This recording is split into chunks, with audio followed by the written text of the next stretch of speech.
খুনি হাসিনার সহযোগী, স্বৈরাচারীর দোসর, ফ্যাসিবাদের পিলার, ফ্যাসির রাষ্ট্রপতি চুপ্পুকে শুধু পদত্যাগ করলেই হবে না, এই চুপ্পুর আমলনামায় বাংলাদেশের সার্বভৌমত্ব ভারতের কাছে বিলিয়ে দেওয়ার দস্তখত ছিল। এই চুপ্পুর আমলনামায় বাংলাদেশের মানুষের অর্থনৈতিক দুর্দশা জড়িত ছিল। এই চুপ্পুর আমলনামায় বাংলাদেশে গুম খুন হত্যার রাজনীতি জড়িত ছিল।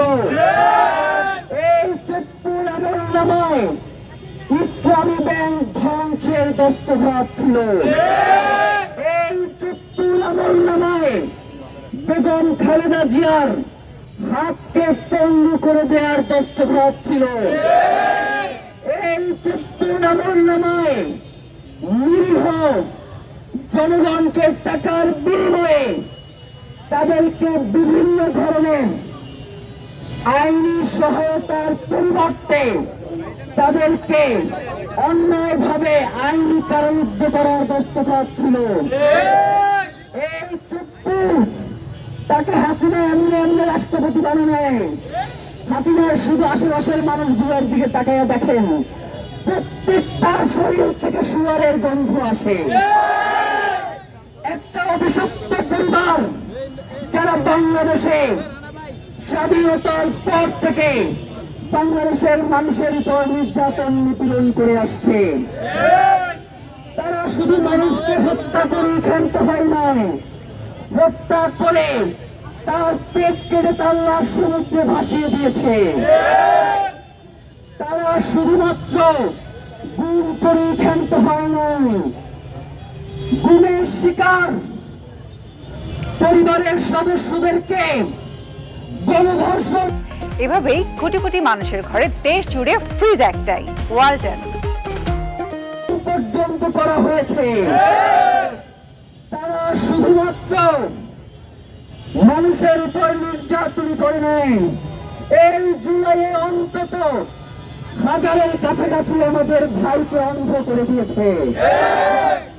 এই জুলাইয়ে প্রায় 30,000-এর কাছাকাছি আমাদের সহযোদ্ধাদেরকে তারা আহত করেছে।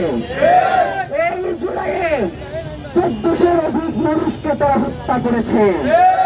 সুতরাং এই চুপ্পুর শুধু পদত্যাগ কোনো সমাধান নয়, এই চুপ্পুকে অনতি বিলম্বে গ্রেফতার করে তাকে সর্বোচ্চ বিচারের মুখোমুখি করতে হবে।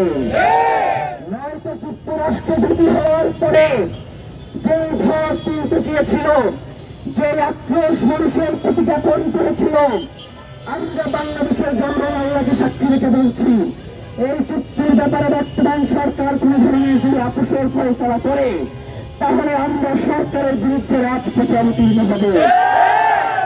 এইখানে কোন ধরনের আপোষ চলবে না। আমাদের কথা একটাই, আগামীকাল সুবেশ সাদিকের পূর্বে চুপ্পুকে গ্রেফতার করতে হবে। চুপ্পু যদি কোনোভাবে সেফ এক্সিট পেয়ে যায়, তাহলে বর্তমানে যারা ক্ষমতায় রয়েছেন তারা সেফ এক্সিট পাবেন না। এখন নিজের কাছে প্রশ্ন করুন, আপনি সেফ এক্সিট দিবেন নাকি কাউকে সেফ এক্সিট দিবেন? এই সিদ্ধান্ত আপনাদের উপরে আমরা ছেড়ে দিলাম। অনেক ভুল করেন, আমরা সেই ভুলগুলো ধরি না, কারণ জুলাইয়ের পরে একটা টালমাটাল অবস্থায় আপনারা সরকারের দায়িত্ব গ্রহণ করেছেন। কিন্তু যদি মনে করেন এইগুলো আমাদের দুর্বলতা, তাহলে আপনারা ভুল করছেন।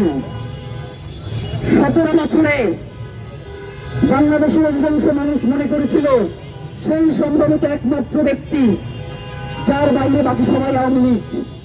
কিন্তু এই জুলাই গণ অভ্যুত্থান দেখিয়ে দিয়েছে তারা শুধুমাত্র সহ্য করেছে, কিন্তু সার্বভৌমত্ব বিকিয়ে দেয় নাই।